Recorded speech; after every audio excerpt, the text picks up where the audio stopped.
We'd like to welcome each and every individual to Voices of Integrity podcast, and we're doing training for men. Ladies, you're free to always listen to anything that we're training men. There's some of that training where you're going to go ahead and follow. You're going to say, "Holy cow, Mark is the coolest husband in the world." And then there's going to be some of the training where it's going to be really offensive. So husbands, if your wives are listening to this, um, make sure they listen to the good before they get to the hard. So, I'm pretty direct, and so this one I think the men are going to love. So I was 9 years old, and my mom gave me the secret to women, and um, I noticed, I observed that my mom liked sour cream and onion potato chips. Now, that may not be a big deal for all of you, but my parents were the most frugal people on the planet. They would never buy sour cream and onion potato chips. They just never would. Um, because it wasn't, it's junk food and whatever. But my mom, I don't know how. I don't know how I learned, but I'm observant. And I noticed my mom liked sour cream and onion potato chips. And I had paper routes and I had, earned money by selling Christmas trees. So I was a pretty enterprising little, 9-year-old guy. And what I did is I went ahead and one day on the way home from school, I went ahead and stopped at the corner, store, and I bought her a, large bag of, sour cream and onion potato chips. Why? I don't know. She did a lot for me. Like she cooked and she cleaned and like, she just a cool mom. And so I walked home and I gave her the sour cream and onion potato chips. So think of a 9-year-old boy. And that's what I was. I was a 9-year-old. And I gave them to her and she's like, "What is this for?" I said, "I don't know, Mom. Just love you, appreciate all you do." And I'll never forget what happened after that. Uh, she started crying, tears, you know, like like she and I'm like, dang. Like, and the first thing I thought, women are weird. They're just weird. I mean, I'm a 9-year-old, right? So what does a 9-year-old know about women?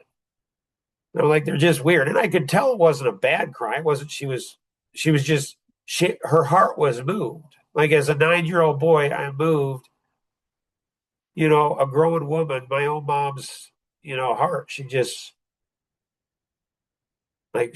Her heart was moved by me.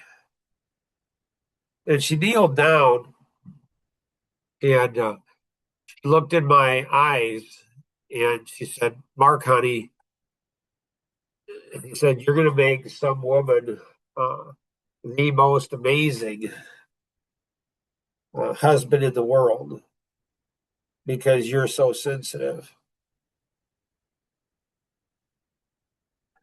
I remember as my little 9-year-old brain thinking, women aren't that complicated. They're really not.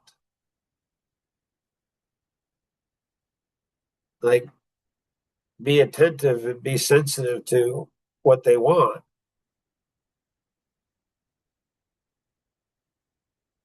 So, fast forward and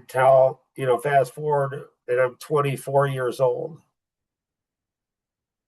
and I'm putting a group of uh, 5 guys, young men my age, in their mid 20s, through sales boot camp.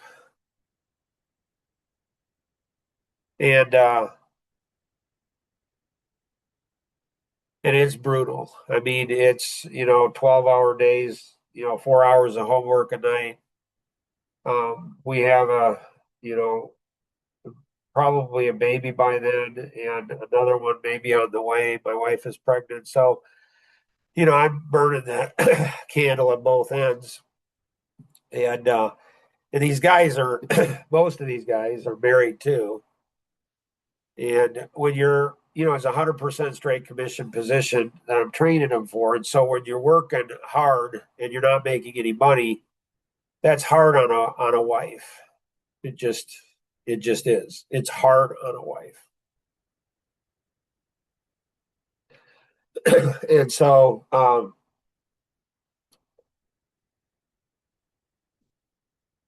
what I did is I went to the Hallmark store, got little white bears and cards, and I said, there were no women in the group at that time, and so in the training, so I said, guys, I need to teach you how to seduce your wives, to not sexually, emotionally, relationally, everything. I mean, married guys, I mean, it follows that, the sexual will come after that. So this is not only good for the wife, but it's good for the husband. It's good for procreation of children too. And so I said, but I need to show you how to do this. And so I went ahead and said, okay, this is what you write to your wife on the little note. So there's this little tiny white bear, and then there's this little note.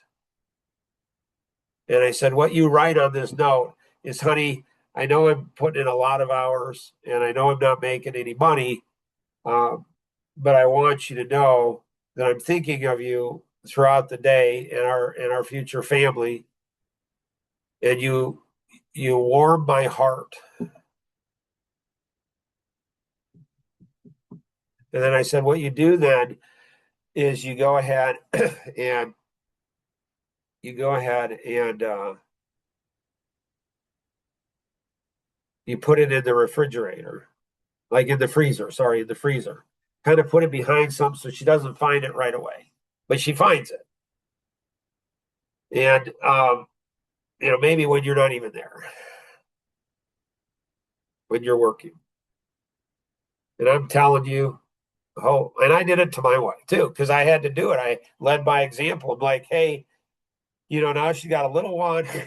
like I gotta up my game. Like she gotta know, hey, he's not doing this because he values work more than me.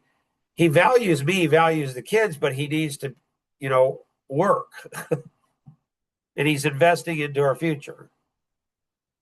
And everything went great. Everything went great for everybody until we had the Christmas party a few months later. And our wives are there and we're sitting around the table, and Robin Graham went ahead and was by my wife. And she said, you're not going to believe, Rosanna, she says, you're not going to believe what Danny, her husband, did for me. And Rosanna's like, what did he do for you? And I'm like, oh, shoot, we are in so much trouble. And all these women are around this table. And Robin's like, he put this cute little white bear in the freezer, and he had this cute note. And Rosanna looked at her and looked at me. And then all the women looked at each other and said, what? I'm like, oh, we're busted. But it was still cute. It was still good. Like, like we're all caring about our wives.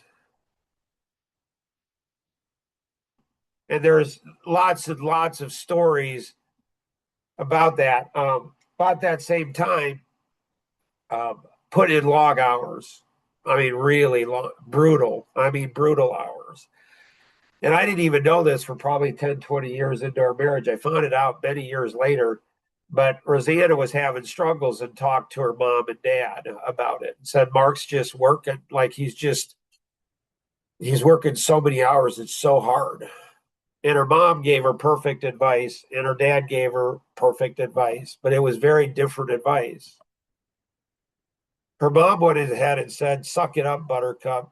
Like the guy's not out partying, the guy's not out, playing and having fun. He's working his tail off to put a foundation in place for your family in the future. So suck it up. And her dad went ahead and gave her very different advice, which was equally good. And he said, you got to tell Mark what you're feeling, what you're thinking, because he's not going to know. And then there were other times, a lot of stress. We have 3, 4 kids, and I'm like, okay. So I go, and, financially things are tight, and I go ahead and buy a box of 30 cards, 30 like little cards, inexpensive. And I gave her a new card every day, just because it's not her birthday. It's just every day I gave her, and she put those up, along, and she just, and they tell all the other, all their other girlfriends, all the other women in their life. Now, guys, the guys might be upset at you for doing this. You know, other husbands might, because you're raising the stakes of the game.